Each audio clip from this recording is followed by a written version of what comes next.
¿Y quién es la artista más famosa del siglo XVII? Estoy hablando de una mujer, época en que las mujeres no tenían el acceso a la formación artística ni de los hombres ni de hoy.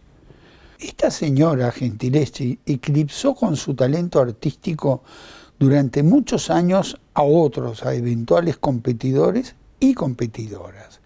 A pesar de la adversidad, se convierte en una artista afirmada, una mujer que orgullosamente y en forma independiente pinta obras maestras como este Triunfo de Galatea.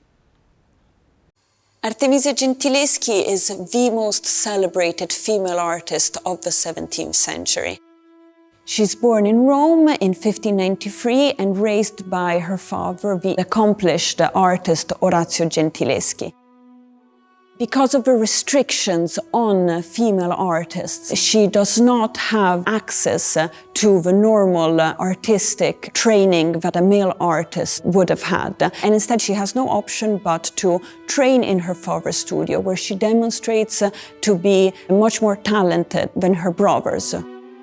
Artemisia's life story often overshadows her artistic talent, and one event in particular. When she's only 17 years old, she's raped by the artist Agostino Tassi, who was brought in the workshop to teach Artemisia the art of perspective. What followed was an infamous and long trial, and we know that it was Artemisia who was tortured and questioned.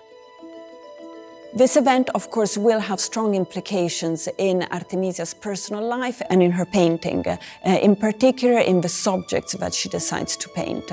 She transforms the female body from an object of desire into the heroine, and in this way she transforms the victims into survivors. From 1630, Artemisia will be based in Naples, where she is now an affirmed artist, and she will run a very successful workshop. This wonderful triumph of Galatea comes from her Neapolitan period.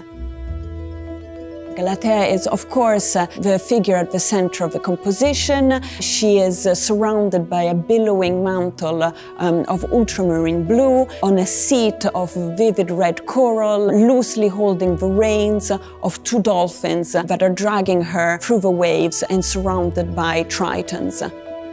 Artemisia depicts it in order to show Galatea not as a victim, but triumphant, elevated to the level of a goddess.